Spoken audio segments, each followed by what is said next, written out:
الحمد لله رب العالمين، والصلاة والسلام على خاتم الأنبياء والمرسلين سيدنا محمد وعلى آله وصحبه أجمعين. أعوذ بالله من الشيطان الرجيم. وما كنت تتلو من قبله من كتاب ولا تخطه بيمينك إذا لارتاب المبطلون بل هو آيات بينات في صدور الذين أوتوا العلم وما يجحد بآياتنا إلا الظالمون. سبحانك لا علم لنا إلا ما علمتنا إنك أنت العليم الحكيم. رب اشرح لي صدري ويسر لي أمري واحلل عقدة من لساني يفقه قولي واجعل لي وزيرا من أهلي رب زدني علما وارزقني فهما ثم أما بعد.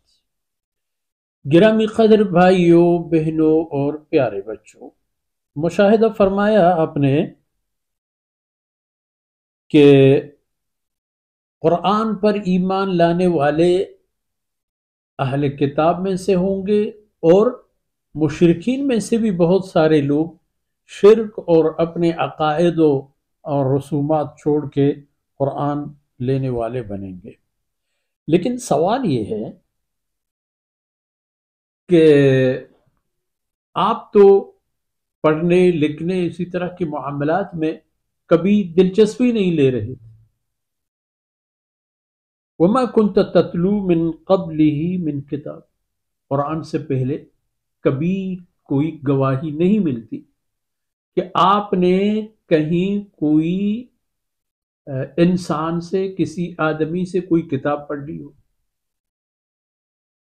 پڑھنا اور پڑھنے کی جو وہ حروف کی شناخت ہے کہ یہ الف ہے، یہ با اور تا اور فلان فلان، اس حوالے سے آپ کو تو کبھی دلچسپی نہیں دی گئی.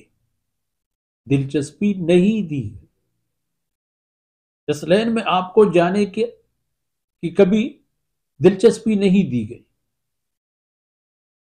ولا تخطه بیمینک، اور نہ کبھی تم نے کوئی کتاب اپنے ہاتھ سے لکھ لی جب آپ نے پڑھنا ہی نہیں سیکھا تھا، اور اس حوالے پر آپ کو کبھی دلچسپی نہیں دی گئی تھی، تو لکھتے بھی کہاں سے؟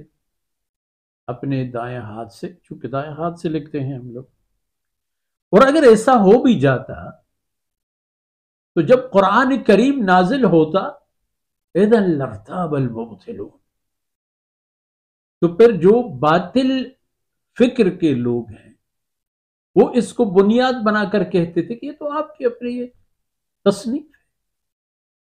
اور اللہ رب العزت یہ ثابت فرمانا چاہتے ہیں کہ یہ کتاب اللہ کی ہے، یہ فرمودات اللہ کی ہیں، اور جناب رسول اللہ صلی اللہ علیہ وسلم صرف ایک قاصد ہیں. البتہ اپنے قاصدی میں بشیر ہیں اور نذیر ہیں، مبشر ہیں اور نذیر. بشیر یا مبشر اس خوشخبری دینے والے کو کہتے ہیں کہ جو ایک حقیقت کی خوشخبری دے آپ کو، اور خوشخبری دیتے ہوئے اسے خوشی محسوس ہو اور آپ کی خیر خواہی بھی. آپ صلی اللہ علیہ وسلم فرد بشر کے لیے، ایک فرد بشر کے لیے جن زمانوں سے آپ کی بعثت ہوئی الی آخر العصر، آخری دہر و زمانوں تک، ایک فرد بشر کے لیے آپ بشیر ہیں، نذیر، ڈرانے والا ان مصائب اور مشاکل اور مصیبتوں سے جو درپیش ہیں بنی نوع انسان کو، اور جن کی حقیقی وجود ہے، کوئی ان میں زیادتی لگی لپٹی قسم کی کوئی بات نہیں ہے. آپ کی حیثیت تو صرف یہ ہے، باقی باتیں اللہ کی. بل ہوا آیات بینہ، یہ قرآن کریم کی جو آیتیں ہیں کلی آیتیں، کلی باتیں ہیں. کون سی بات ہے جسے آپ نہیں سمجھتے ہو؟ کون سی بات ہے جس میں آپ کے لیے خیر خواہی کے عناصر مشاہدے میں نہ آ جائیں؟ فی صدور الذین آمنوا، فی صدور الذین اوتوا العلم، البتہ جن افراد کو علم کی دولت سے نوازا گیا ہے ان لوگوں کے دلوں میں یہ منور اور موجود ہے، اہل علم کے پاس ہی ہے، جو ان کے علوم حاصل کرنے کے لیے اپنے گھٹنے دوہرے کر کے کسی کی خدمت میں بیٹھ گئے. لیکن وَمَا يَجْحَدُ بِآيَاتِنَا إِلَّا الظَّالِمُونَ، فرماتے ہیں میری آیتوں کا انکار ہر آرے گہرے نہیں کرتا. یہ منکرین کوئی اور نہیں ہے، یہ وہی لوگ ہیں جو ظالم ہیں، اور ان کا ظلم اپنی ذات پر شروع ہوتا ہے، اپنی ذات سے اپنی ذات پر شروع ہوتا ہے، چلتے چلتے اپنے ماحول اور معاشرے کو بھی اسی ظلم کی لپیٹ میں لے لیتے ہیں. وہی لوگ اس قرآن کی آیتوں اور فرمودات کی سچائی اور حقانیت کی منکر ہیں. باقی جن لوگوں کو علم اور دیانت دے دی گئی ہے، آج بھی اگر دیکھا جائے جن لوگوں کو علم ہے، حقیقی علم، چاہے سائنس ہو، چاہے خلا ہو، چاہے طب ہو، چاہے کوئی بھی شعبے کے سچے پکے اہل علم ہو، جو ان چیزوں کے رموز و اوقاف جاننے والے ہوں، ان کے سامنے قرآن کو رکھ کے حیرت زدہ ہو جاتے.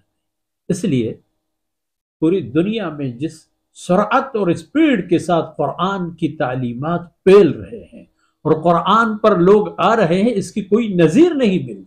کیوں؟ لوگوں کے سامنے یہ حقائق کھلے ہوئے موجود ہیں، اور ان کی بنیاد پر وہ لوگ اللہ اور اس کے رسول کی طرف آ رہے ہیں. اللہ رب العزت کوتاہیوں سے درگزر فرمائے. صلی اللہ علیہ نبینا محمد وعلی آلہ